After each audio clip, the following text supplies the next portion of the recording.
Hello दोस्तों, तो आज की इस वीडियो में हम बात करेंगे हरियाणा पुलिस के जो फॉर्म आने वाले हैं 6000 पद। उनका जो नोटिफिकेशन है वो ऑफिशियली जारी कर दिया गया है। तो ये वीडियो अंकित सर द्वारा बनाई गई है, तो आप इस वीडियो को अंत तक जरूर देखें। इसमें हरियाणा पुलिस व्यवसाय की संपूर्ण जानकारी सर द्वारा बताई गई है, तो वीडियो को अंत तक जरूर देखें। अगर वीडियो पसंद आए तो वीडियो को लाइक और चैनल को सब्सक्राइब जरूर करें। तो वीडियो स्टार्ट करते हैं। वीडियो देखिए हेलो आप। बच्चों, नमस्कार। कैसे हैं आप? उम्मीद है शानदार, जिंदाबाद, जबरदस्त होंगे। और आज ये हमारे हरियाणा आले भाइयों के लिए वीडियो है। और बच्चे 6000 पदों पर हरियाणा पुलिस में वैकेंसी आ रही हैं, जो अच्छी खासी हरियाणा स्टेट के हिसाब से वैकेंसीज मानी जाती हैं। इनको कम नहीं कहा जा सकता। पर हरियाणा पुलिस का रुझान बच्चों में, हरियाणा वाले बच्चों का दिल्ली पुलिस में ज़्यादा होता है हरियाणा पुलिस के मुकाबले। चंडीगढ़ पुलिस की तरफ भी बहुत लोग प्रीफर करते हैं हरियाणा पुलिस के मुकाबले। पर हरियाणा पुलिस हरियाणा वालों के लिए बेहतरीन जॉब है, इसमें कोई शक नहीं है। और हर स्टेट वाले भी इसमें अप्लाई कर पाते हैं। तो वो जनरल कैटेगरी में, या जैसा नोटिफिकेशन में आए कि 5%, 10% लिमिट भी ये कर सकते हैं। और किया भी है पहले कि भाई अदर स्टेट वाले इन 5% वैकेंसीज में ही अप्लाई कर पाएंगे। चाहे अब उनकी अदर स्टेट की फिर यहाँ कट ऑफ अलग ही चली जाती है। हालांकि ऐसा भी हुआ है कि जनरल कैटेगरी में भी वो अप्लाई कर दें, या एक कोटा भी वो डिफाइन कर दें, भाई अदर स्टेट के लिए ये कोटा रहेगा। ये कैसे पता चलेगी? ये पता चलेगी तब जब नोटिफिकेशन आएगा। हालांकि जो अभी मैं बात करने वाला हूँ, ये नोटिफिकेशन आने ही वाला है। रोज इसकी ही बात चल रही है अब हरियाणा पुलिस में। रात डीजीपी का भी ट्वीट था कि जल्दी ही ये वैकेंसीज आने वाली हैं, इसकी तैयारी युवा लोग रखें। तो बच्चे, कांस्टेबल और एसआई दोनों का हूँ हरियाणा में। देखें तो 5000 कांस्टेबल्स की भर्ती आएगी। 5000 मेल की भर्ती है इनमें, और 1000 फीमेल्स की भर्ती है। 5000 लड़के लोग और 1000 लड़की लोगों की भर्ती होगी। और टोटल ये 6000 वैकेंसीज आएंगी ही आएंगी। अब कांस्टेबल एंड एसआई दोनों की आएंगी, वो बात अलग है कब आएंगी, कैसे आएंगी। लेकिन मैं दोनों का एक प्रोसीजर आपको बता देता हूँ। जल्द का मतलब ये हो सकता है कि फरवरी में इसका नोटिफिकेशन कभी भी आपको देखने को मिल सकता है।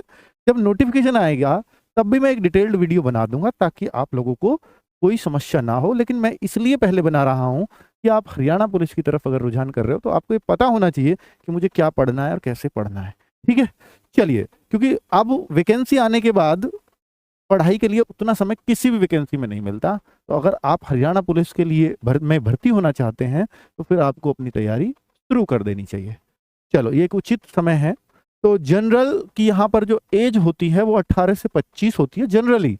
हालांकि इस बार 3 साल का एज रिलैक्सेशन मिला है, मैं उस पर भी आऊंगा। पर जनरली ये एज मांगी जाती है कि बीसी और ईडब्ल्यूएस, ऐसा स्टेट है हरियाणा की यहाँ पर ईडब्ल्यूएस को भी 5 साल की छूट दी जाती है। सारी आरक्षित कैटेगरीज को 5 साल की छूट है। बीसी या ओबीसी को बैकवर्ड कास्ट बोला जाता है। तो ये backward caste, EWS, SC, ST सभी को समान 5 साल की छूट मिलती है। अगर 3 साल की और छूट मिली तो इनमें 3 और एड ऑन हो जाएगा। और हाँ, सबसे बड़ी बात कि ये भर्ती उन्हीं बच्चे वही इसका फॉर्म भर पाएंगे जिन्होंने सीईटी कर रखा होगा हरियाणा में। तो जो अदर स्टेट के बच्चे हैं वो तो वैसे ही छट जाएंगे। क्यों छट जाएंगे? क्योंकि अदर स्टेट के बच्चे सीईटी तो नहीं दे रखा होगा। क्योंकि सीईटी क्यों नहीं इंटरेस्ट दिखाते अदर स्टेट के बच्चे? वो इसलिए नहीं दिखाते कि वे पता नहीं कब की कब वैकेंसीज आएंगी। लेकिन हरियाणा वाले बच्चों ने तो बहुतों ने पास किए हुए हैं, और ये सीईटी से पहली पुलिस की भर्ती होने वाली है।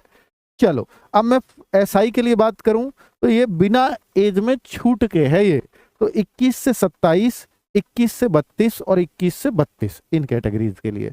हालांकि 3 साल की छूट मिल जाएगी तो ये 30 हो जाएगा, ये 35 हो जाएगा, वो भी 35 हो जाएगा। इस भर्ती के नियमों को मंत्रिमंडल की मंजूरी कभी भी अधिसूचित हो सकते हैं नियम। हरियाणा पुलिस सिपाही 6000 पदों पर भर्ती का हुआ रास्ता साफ। तो ये जो 6000 पद हैं ये सिर्फ और सिर्फ कांस्टेबल के हैं। एसआई के जो पद होंगे वो इनसे अलग ही होंगे। ठीक है, ये पद आपको कभी भी देखने को मिल सकते हैं। और यहाँ पर देखिए एक चीज जो सबसे बड़ा चेंज है, पीएमटी पीएसटी के बाद नॉलेज टेस्ट होगा। यहाँ रिटन टेस्ट को ये नॉलेज टेस्ट बोल रहे हैं।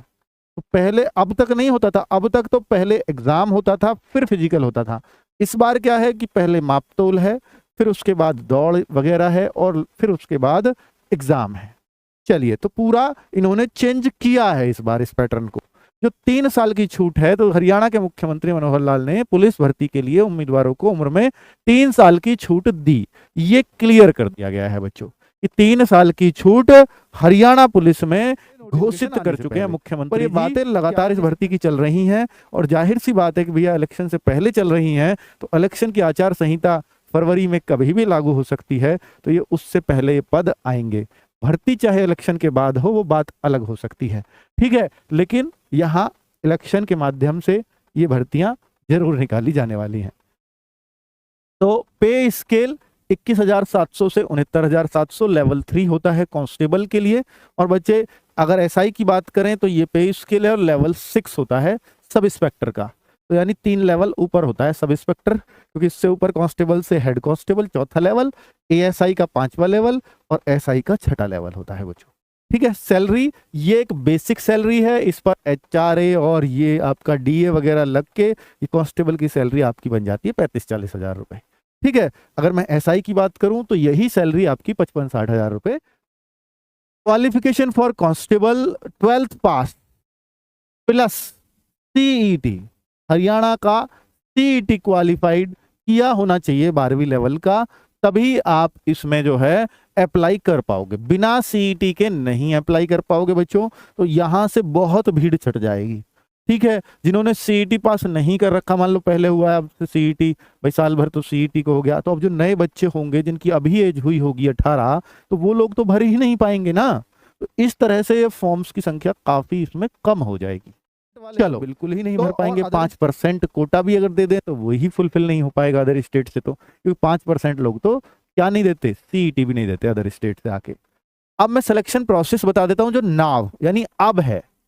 अब ये सिलेक्शन प्रोसेस है, पीएमटी पीईटी टेस्ट क्वालिफाइंग, ये क्वालिफाइंग है, इसमें रनिंग वगैरह होती है, मैं बताता हूँ कितनी रनिंग होती है, फिर रिटर्न एग्जाम वो भी दिखाऊंगा क्या आता है उसमें, फिर डॉक्यूमेंट वेरिफिकेशन और फिर मेडिकल एग्जामिनेशन। तो भाई ये तो सब में ही होता है, डीवी और मेडिकल। तो मेन है पहले फिजिकल है, और ऐसे होता था पहले, ये पहले का प्रोसेस है। पहले का प्रोसेस देखें तो पहले एग्जाम होता था, फिर फिजिकल होता था, फिर डीवी और फिर मेडिकल। तो इस बार क्या हुआ है कि ये दोनों बदल गए हैं। अब अगर मैं और आगे बताऊं कि भाई क्या यहाँ कांस्टेबल एसआई दोनों की ही मैं बात कर रहा हूं, हाइट 170 सेंटीमीटर होती है दोनों में ही। 168 रिजर्व कैटेगरी, ईडब्ल्यूएस हो, ओबीसी हो, एससी हो, एसटी हो, सबको ये रिजर्व कैटेगरी बोला है, तो उनके लिए 168 सेंटीमीटर हाइट है। फीमेल के लिए 158 हाइट है जनरल कैटेगरी, और आप ओबीसी, एससी, एसटी अगर कुछ भी हैं तो 156 आपकी हाइट होगी। आगे अगर चेस्ट मेजरमेंट देखें तो 83 जनरल के लिए है, 81 रिजर्व कैटेगरी के लिए है, और एक्सपेंडेड यानी 83 से 87 और ये 81 से 50, 4 सेंटीमीटर का फुलाव बोलते हैं जिसको, ठीक है।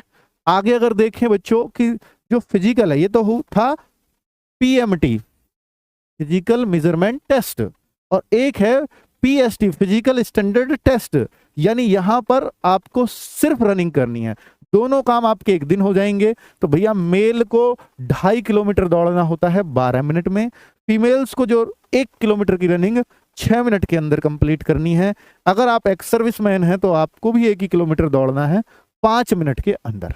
तो ये रनिंग जो है ये बहुत मुश्किल नहीं है, क्योंकि आप जानते हो कि भैया 24 मिनट में 5 किलोमीटर जो एसएससी जीडी है जस्ट उसकी आधी है, और आधा दौड़ना आसान है, क्योंकि आदमी 100 मीटर तक बहुत तेज स्पीड से दौड़ सकता है, 200 पे उस स्पीड से नहीं दौड़ पाएगा। तो सीधी सी बात है, तो जो स्पीड 5 किलोमीटर में जीडी के बच्चे को चाहिए वो स्पीड यहाँ मतलब 12 मिनट तक ही 2.5 किलोमीटर रेस के लिए चाहिए। तो जीडी के मुकाबले काफी, अगर बात करूं कि भाई देखिए एग्जाम की बात कर लें कि कांस्टेबल में कैसे कैसे पूछा जाता है, तो 94.5% वेटेज है यहाँ पर।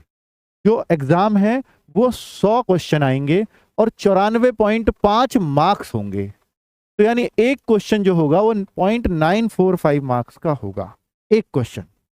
तो बच्चे अब यहाँ पे 100 क्वेश्चन इतने मार्क्स के, फिर ये बाकी के 5.5 नंबर कहाँ हैं? 3 नंबर मैक्सिमम एनसीसी के मिल सकते हैं, और 2.5 नंबर यहाँ पर इकोनॉमिक जो वीक हैं उनके लिए, जैसे जिसके घर में कोई सरकारी नौकरी ना हो, पहले से कोई भी भाई ना हो, बहन ना हो, पिताजी ना हो, तो उनके लिए एक नौकरी का यहाँ प्रावधान, मतलब उनके लिए 2.5 नंबर रिजर्व रखे जाते हैं, उनको 2.5 नंबर एक्स्ट्रा मिल जाता है। ये कांस्टेबल में है बच्चों। अब एग्जाम में क्या क्या आता है अगर मैं बोलूं तो हिंदी अंग्रेजी होगा जहां उम्मीदवार, तो ये मैं आगे आपको बताऊंगा तो ज्यादा बेहतर रहेगा। 10+2 स्तर का आपका पेपर होता है और उपनिरीक्षक के लिए यही पेपर जो होता है वो, अब देखिए जो मैंने आपको समझाया कि 94.5 का क्वेश्चन 100 ही है, इतने मार्क्स का आपका रिटन टेस्ट है जिसको नॉलेज टेस्ट बोला है इन्होंने। 2.5 मार्क्स का आपका सोशल इकोनॉमिक वाला जॉन है, जो मैंने बताया कि भाई किसी के घर में कोई सरकारी नौकरी नहीं है तो 2.5 नंबर यहाँ मिल जाता है फ्री का, और 3 नंबर एनसीसी के, तो क्योंकि ये भी चाहते हैं कि जिनके घरों में कोई नौकरी नहीं है उनको नौकरी मिले तो प्रेफरेंस रहेगी इनकी, इसलिए मार्क्स उनको दिए जाते हैं। वही 3 मार्क्स, ए सर्टिफिकेट है तो 1 नंबर, बी सर्टिफिकेट है 2 नंबर और सी सर्टिफिकेट है तो 3 नंबर आपको दे दिए जाते हैं। इस तरह से सारे जुड़ के 100 मार्क्स का पेपर बनता है, कट ऑफ 100 से लगती है। फिजिकल क्वालिफाइंग है, रनिंग वगैरह चाहे आप कितनी भी देर में कर लो। तो ये रहा पूरा 100 क्वेश्चन, इतने मार्क्स, 90 मिनट, तो एक क्वेश्चन इतने मार्क्स का बन जाता है। एग्जाम में क्या क्या आता है वो आप देख रहे हैं, general study, general science, current affairs, reasoning, maths भी आएगा, agriculture, animal husbandry, basic knowledge of computer, English language knowledge and relevant fail और डीएस ट्रेड वगैरह। तो भाई मैं आपको अगर पूरा दिखाऊं तो ऐसे ही आपका लगभग एसआई का भी एग्जाम्स है, तो वहाँ 100 क्वेश्चन रहते हैं, 80 मार्क्स के, 90 मिनट रहता है। तो यहाँ एक क्वेश्चन 0.80 मार्क्स का है, चीजें यहाँ भी वही है। अब थोड़ा सा और, लेकिन यहाँ यूं है जो बाकी के बीच आते हैं, यहाँ 10 मार्क्स जो है एडिशनल क्वालिफिकेशन, भाई आपने पोस्ट ग्रेजुएशन में कुछ हाई फाई कुछ कर रखा है तो ये उन्होंने लिख दिए हैं किस डिग्री के हम कितने नंबर देंगे, ठीक है। एनसीसी के 3 मार्क्स दिए जाते हैं, तो ऐसे ही यहाँ पर दे दिया 10 मार्क्स किस चीज के, 5 नंबर तो कि आपके घर में कोई सरकारी नौकरी पे ना हो, 5 नंबर अगर कोई विधवा वगैरह इस तरह से है, 5 नंबर और भी इन्होंने कुछ जो विमुक्त जाति और तपरिवास जाति के लिए हैं, 8 नंबर अगर कोई एक्सपीरियंस है आपके पास पहले ही पुलिस जॉब का, तो वो सब मिला के, तो ये तो बहुत सारे नंबर हो गए। तो इन्होंने बोला कि ये बहुत सारे हो गए पर मैक्सिमम 10 का ही फायदा मिलेगा इन चारों कैटेगरीज में। अगर आपके पास 12 भी हो रहे होंगे तो मिलेगा 10 का ही फायदा, 10 ये और 10 इधर, तो टोटल 20 मार्क्स का फायदा यहाँ मिल जाता है। तो एसआई में कांस्टेबल का ऑलमोस्ट सेम है कि भाई क्या क्या पूछा जाता है। जैसे पार्ट ए है उसमें math, reasoning, Hindi, English 30-32 marks के आते हैं, कोई फिक्स नहीं है। Math, reasoning, Hindi, English fix नहीं है बच्चों। जैसे यहाँ 5-6 नंबर की हिंदी आ जाएगी, 5-6 की इंग्लिश आ जाएगी और बाकी बच्चे के मैथ रीजनिंग बराबर बराबर 8-10 क्वेश्चन मैथ रीजनिंग के आ जाएंगे।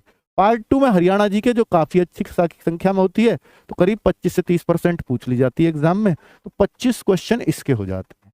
अगर मैं और देखूं आईपीसी और सीआरपीसी के भी 2-3 क्वेश्चन मिल जाते हैं। पार्ट 4 एनिमल हस्बेंड्री और एग्रीकल्चर से रिलेटेड 5-6 क्वेश्चन हो जाते हैं। पार्ट 5 है कंप्यूटर जिससे 10 क्वेश्चन हो जाते हैं, और बाकी बची साइंस और जनरल नॉलेज, वो मिला के 25 से 30 क्वेश्चन, टोटल ये 100 क्वेश्चंस का पेपर बन जाता है। ये केवल एसआई लिखा है, बाकी मैं इसको कांस्टेबल एंड एसआई दोनों के लिए ही कहूंगा। ऑलमोस्ट क्वेश्चन तो दोनों में 100 ही आने हैं, वहां वो 80 मार्क्स के हैं, वहां वो 94.5 मार्क्स के हैं, बस इतना ही फर्क है। आपको ये सारी नॉलेज हरियाणा पुलिस के बारे में मिल गई होगी, चाहे